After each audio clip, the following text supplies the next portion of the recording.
Speech 2 today. It's from the storytelling manual. And speech 2 from the storytelling manual. Let's get personal. The objectives of the speech: to learn the elements of a good story, to create and tell an original story based on personal experience. The title of Brian's speech is Good Start. I'd like to welcome Brian.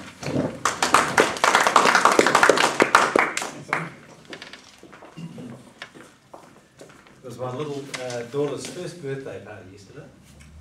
Is there anything more lovely than a first birthday party for a little girl? And it reminded me of a quote I read once that said an American author said that, have a go, babies are such a nice way to start people. I think that's exactly right. Okay, now the topic of my speech is about how to start a speech. And what we're going to do now, and the theme of kids' birthday parties, is we're going to play a game.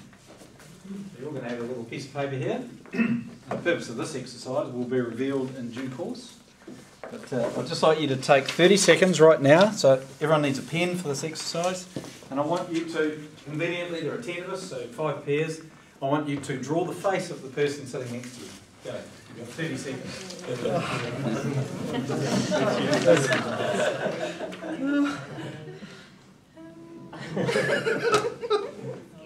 Okay.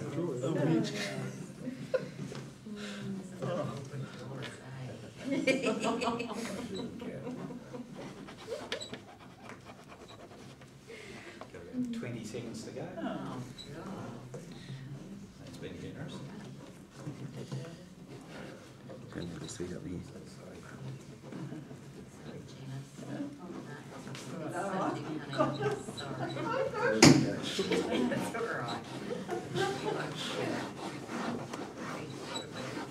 Okay, 5 seconds to go. Just finish up now.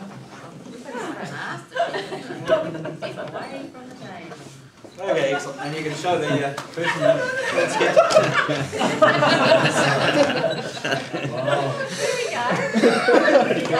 That's not me. Oh, I don't like it. Oh, Brian. Lovely.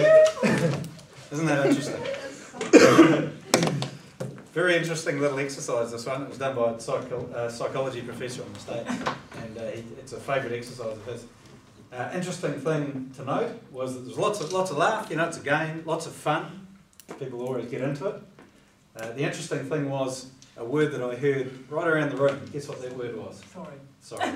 I heard that. I'm not sure if every group did it, but I certainly heard a lot of it over here. I never said sorry, no, I didn't say sorry.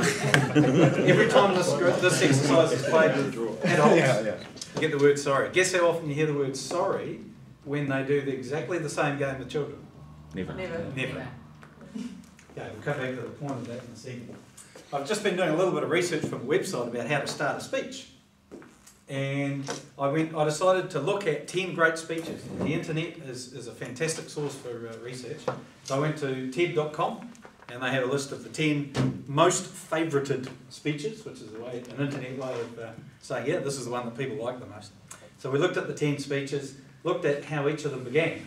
And then as a bonus, I added the 11th speech, which was Steve Jobs' commencement speech at Stanford University in 2005, which is a fantastic speech in all respects. And he also starts it really well.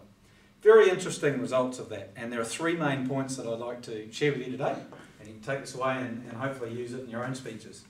Number 1 was that 9 out of the 11 speeches started in exactly the same way. And those 9 were by far and away the best speeches. They all started exactly the same way, and that way was with a story. They immediately launched into telling a story. And it was really interesting because 1 or 2 of the presentations were about quite technical subjects. And you think, oh, technical, brain neurophysiology was the topic. And yet the speaker still chose to tell it in the way of a story, rather than just launching into a series of facts. So tell stories right from the start of your speech. The second thing that was really apparent, again, 9 out of the 11. What I did was actually got the stopwatch out. I went to each of them and I timed how long it took from the moment the first word left their mouth to the first audience laugh. And again, again, the average, if you took all 11 speeches, was 51 seconds. So the average time that these good speakers were getting a laugh out of the audience of some description was less than a minute.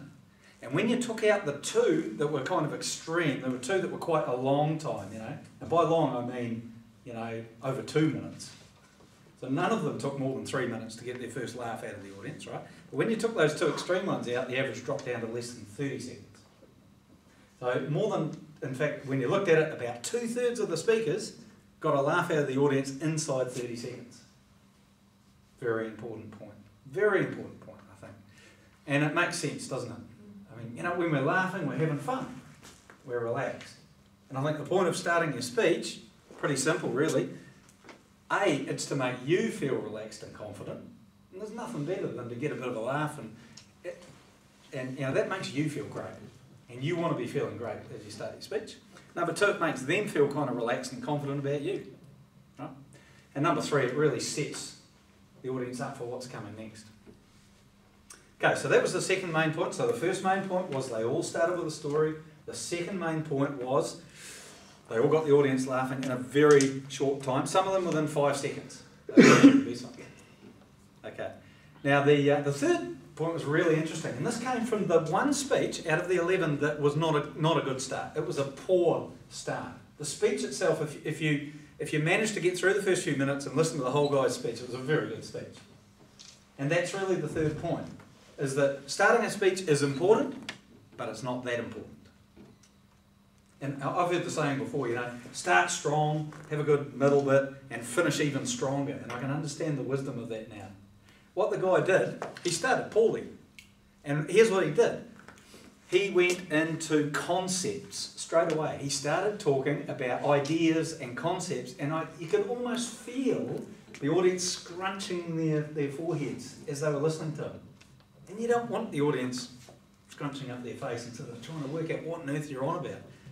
You know, and after the first couple of minutes, I couldn't really have repeated the points that he was making. Whereas all the other speeches, I could have retold the story just like that without even trying. So very important. Tell stories, don't do this. So the third real point was, okay, even if you start back poorly, so if you don't get a laugh, and if you decide not, for some reason, not to start off with a story, it doesn't matter. You can recover. And the way to recover, and this guy did it quite well, he did recover after his poor start. Guess how he did it?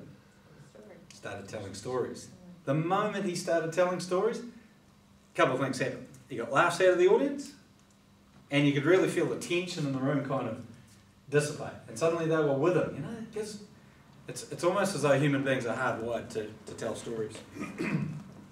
So there we have it. The other three main points that I've got really, really clearly came out of that. Number one, tell stories. Number two, get them laughing. And I don't care how you do it, but do it.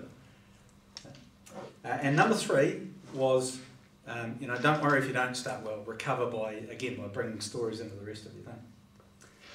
Okay, the point of that little exercise of drawing the face, again, was to have a bit of fun, but also hopefully to make you reflect. And, you know, that why is it that kids never apologise? Maybe it's something about our conditioning as we become older. We sort of worry about what other people think about us. And so we apologise in advance. Some people apologise before they started doing the sketch, and others when they were halfway through. So the number one way, I'll close my speech by saying the number one way never ever to start a speech is with an apology. Cheers.